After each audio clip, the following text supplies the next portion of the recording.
Now, if we were talking about industrial emissions like Clearwater Paper, we dive into that fairly deeply.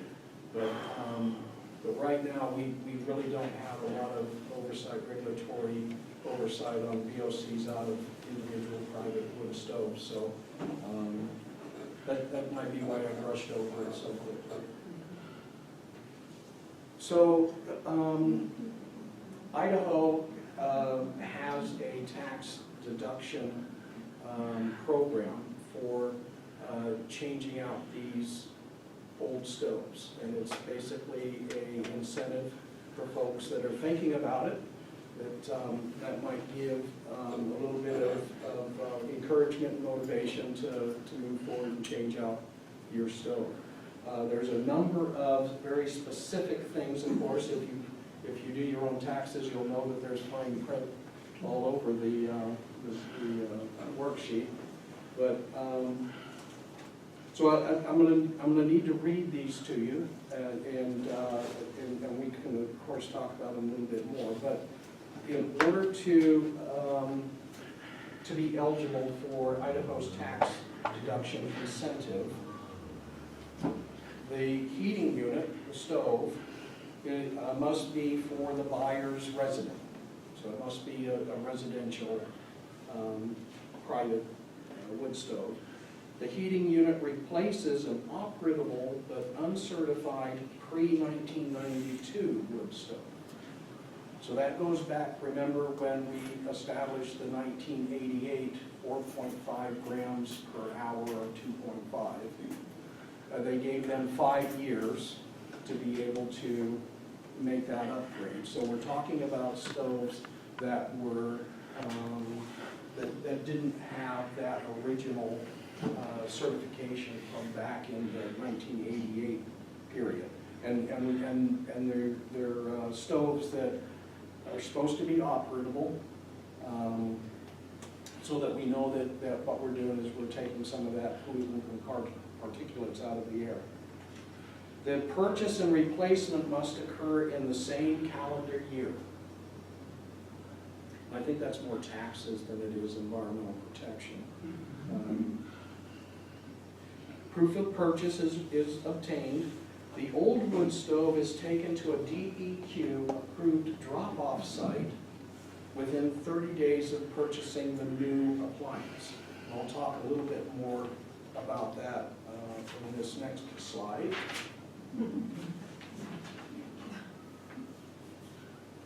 So more details on a step-by-step basis. Make sure your old but operable stove was manufactured before 1992 and is not EPA certified.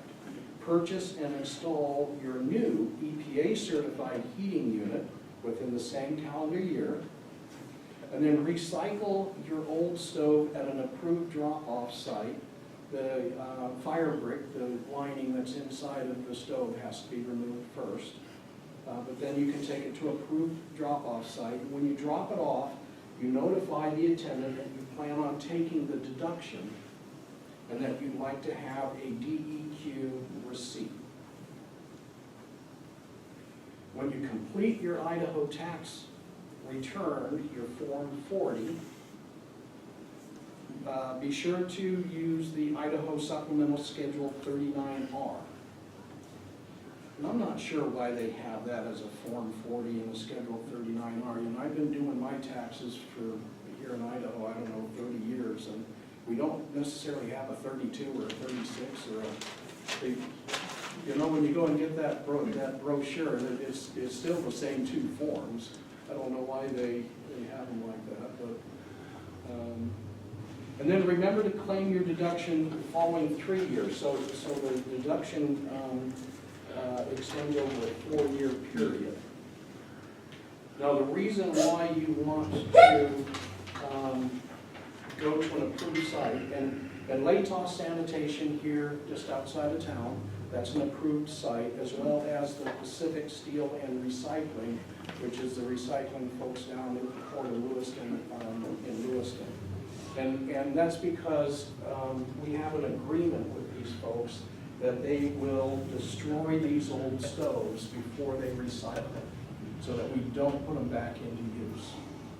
That's why we need to take them to the approved sites. Now, the tax deduction is for the purchase and installation. Like I mentioned before, these are fairly technical stoves. I look at it almost like a carburetor, you know, where you've got your air valve, you've got your feet out, you know, and so we've got to make sure that they're installed properly. And so the deduction is for the purchase price of the stove and the installation. And in fact, the installation needs to be done by a certified installer. But on the first year, you can deduct 40% of the cost, and then on the second, third, and fourth years, you can take 20% of the cost. So I did have a spreadsheet that you probably can't see, but this is for the deduction from your income. It's not a credit, exactly. And so for say for a family with a married filing status with about $50,000 income over the 4 years, for a $6,000 purchase and installation, we're going to get about $400, $500 on tax relief. So you don't get the whole $6,000 off on your taxes.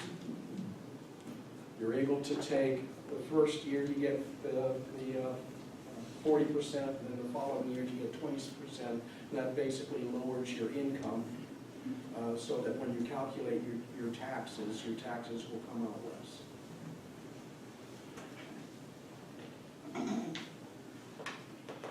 So, again, I'm sorry that I showed up a bit late, and I didn't bring my laptop. I did go back into the City Hall. It's been a while since I've been in City Hall down there. Last time I was in there, they didn't have all of the city staff and stuff. They had the courthouse, I think, up above, and everything else was just meeting rooms. I didn't realize it was actually functioning as part of it. And this building here, this is the old school, right? Yeah, yeah. So I do get out every once in a while. So I can entertain any questions that you might have with regards to the wood stove program or our state's air quality program, DEQ's air quality program, wastewater, water quality, hazardous materials. Yes, ma'am. I was wondering about fireplaces, since you talked about ambience. That's where a lot of people get that, not from a wood stove, but Fireplaces are exempt. exempt because you can't do anything about the emissions. I think it's more like they're still working on it.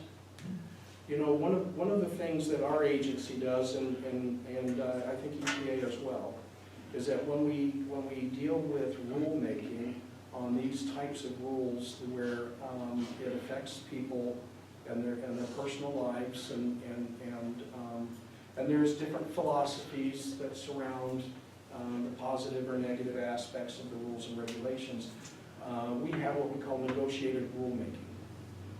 So for the state of Idaho, for the Idaho DEQ, any rules or regulations that we take in front of the legislature, we go through committee first.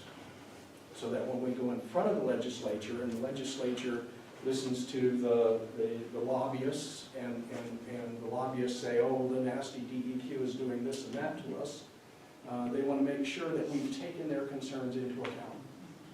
And so that negotiated rulemaking process actually takes a lot of time. And I think that's where the fireplace rules and regulations are, is trying to work out, especially from a manufacturer standpoint. These are the folks that are looking at the rules and the regulations, and they're saying, well, this doesn't make sense. Is it telling me what to do? Is it giving me enough flexibility to be intuitive?